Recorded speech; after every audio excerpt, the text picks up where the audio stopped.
కాబట్టి ఇప్పుడు మా షబ్బీర్ అన్న ఉన్నాడు, ఇటువంటి వాళ్ళని అడ్వైజర్లుగా పెట్టుకుంటే మంచిదే డెఫినెట్గా.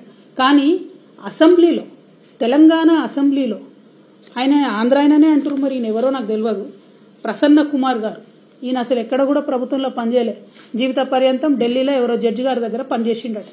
మరి ఈయనను తీసుకొచ్చి లేని కొత్త పోస్టును క్రియేట్ చేసి ఇలా అసెంబ్లీలో ప్రసన్న కుమార్ అనేట ఆయనని అడ్వైజర్గా పెట్టుకున్నారు. మరి ఈయన ఏం అడ్వైజులు ఇస్తాడు, దేనికోసం అడ్వైజ్ ఇస్తాడు? లేని కొత్త పోస్ట్ ఎందుకు క్రియేట్ చేసిరు మీరు? ప్రజాధనాన్ని ఎవరి కోసం వినియోగం చేస్తున్నారు మీరు?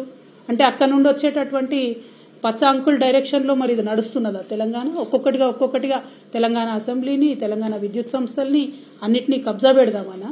పెట్టడం ద్వారా నష్టం ఎవరికి జరుగుతుంది? ఇలా కరెంట్ ఆఫీస్లో 3 ఆంధ్రోళ్ళు ఉంటే మనం 3 గంటలు కరెంట్ పోతుంది. రేపు అసెంబ్లీలో ఆంధ్ర అడ్వైజర్లు ఉంటే మరి ఏం జరుగుతుంది? దయచేసి తెలంగాణ ప్రజలు ఒకసారి ఆలోచించాలి. ఇక రేవంత్ రెడ్డి గారు ఇంకా దారుణం ఏంటంటే, వ్యక్తిగతంగా ఓటుకు నోటు కేసు ఆయనది ఏదైతే ఉందో దానిని వాదించినటువంటి లాయర్లు, ఒక మేడం పేరు దేవనా సేగల్, ఇంకో 2 ఆడపిల్లలు ఉన్నారు, అట్లనే తేరా రమాకాంత్ రెడ్డి గారు, అట్లనే ఇంకా ఆయన ప్రభుత్వంలోకి రాకముందు అప్పుడు కేసీఆర్ గారి ప్రభుత్వం చేపట్టినటువంటి ప్రాజెక్టులను ఆపడానికి చచ్చిపోయిన వాళ్ళ పేరు మీద దొంగ కేసులు వేసినటువంటి ఇంకొక వ్యక్తికి, ఇట్లాంటి వాళ్ళందరినీ కూడా సుప్రీంకోర్టులో ఇలా అడ్వకేట్ ఆన్ రికార్డు పెట్టిరు. అంటే మొన్నటిదాకా రేవంత్ రెడ్డి గారు జేబులోకి వెళ్ళి జీతం ఇచ్చిరు వీళ్లకు. ఇవాళ మన తెలంగాణ బిడ్డల రక్తం స్వేదం మనం కట్టే ట్యాక్స్ మన తెలంగాణ ప్రభుత్వ ఖజానా నుంచి ఆయన ఓటుకు నేటు కేసు వాదించిన మొత్తం టీం అంతటిని కూడా సుప్రీంకోర్టులో పోయి నింపుకున్నారు. మరి ఇదేం పద్ధతి, ఇదేం న్యాయం? ఎవరు లేరా ఇంకా కొత్త వాళ్ళు, న్యూట్రల్గా ఉండేవాళ్ళు, తెలంగాణ రాష్ట్ర ప్రభుత్వ ప్రయోజనాల కోసం పనిచేసే వాళ్ళు ఎవరు లేరా? మీ ఓటుకు నేటు కేసుని మీ ప్రైవేట్ టీంని తీసుకుపోయి అలా సుప్రీంకోర్టులో పెడితే నిజంగా కాంగ్రెస్ పార్టీలో ఇంతమంది సీనియర్ నాయకులు ఉన్నారు, ఒక్కరు కూడా ప్రశ్నించకపోవడం చాలా దారుణం.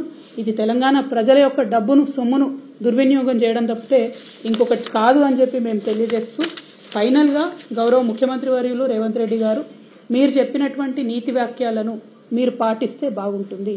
ఉద్యోగాల విషయంలో మీరు అడ్డంగా అబద్దాలు ఆడారు, ఉద్యోగాల విషయంలో కేసీఆర్ గారిని బద్నాం చేసే ప్రయత్నం చేసిండ్రు.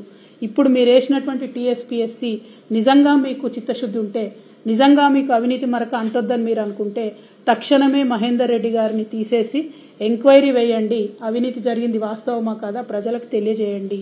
రెండవది, కేసీఆర్ గారు వేసినటువంటి ఉద్యోగాలు మేమిచ్చినట్టుగా చెప్పుకుంటా ఉన్నారు, దాన్ని మేము తీవ్రంగా ఖండిస్తా ఉన్నాం.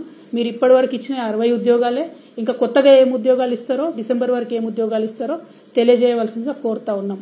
మూడవది, విద్యుత్ సంస్థలో నియామకం చేసినటువంటి ఆంధ్రోళ్లను తక్షణమే తీసి తెలంగాణ డైరెక్టర్స్ వేయాలని 3వ డిమాండ్ చేస్తా ఉన్నాం.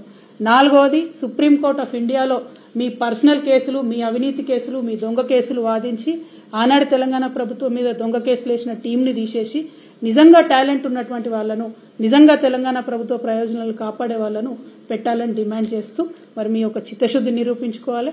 మీరు ఇన్ని రోజులు చేసినటువంటి ఆరోపణలను దాన్నన్నింటినీ కూడా తప్పని నిరూపించే విధంగా ఉన్నటువంటి మీ వ్యవహారాన్ని సరిదిద్దుకోవాలని సూచన చేస్తా ఉన్నాం.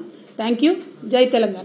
గత 10 ఏళ్లలో ఎప్పుడూ లేనటువంటి విధంగా రాష్ట్ర గీతాన్ని జై జై హే తెలంగాణను అధికారికంగా గుర్తిస్తున్నామని కూడా చెప్పారు.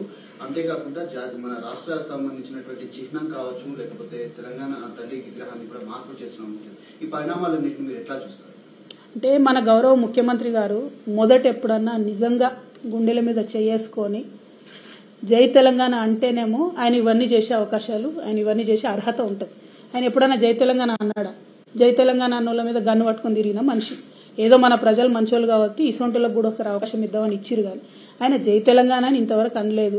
ఆయన రాష్ట్ర గీతం గురించి మాట్లాడడం, తెలంగాణ తల్లి గురించి మాట్లాడడం చాలా హాస్యాస్పదంగా ఉంది. బట్ ఎనీవే, ఒక్కటి ఈ సందర్భం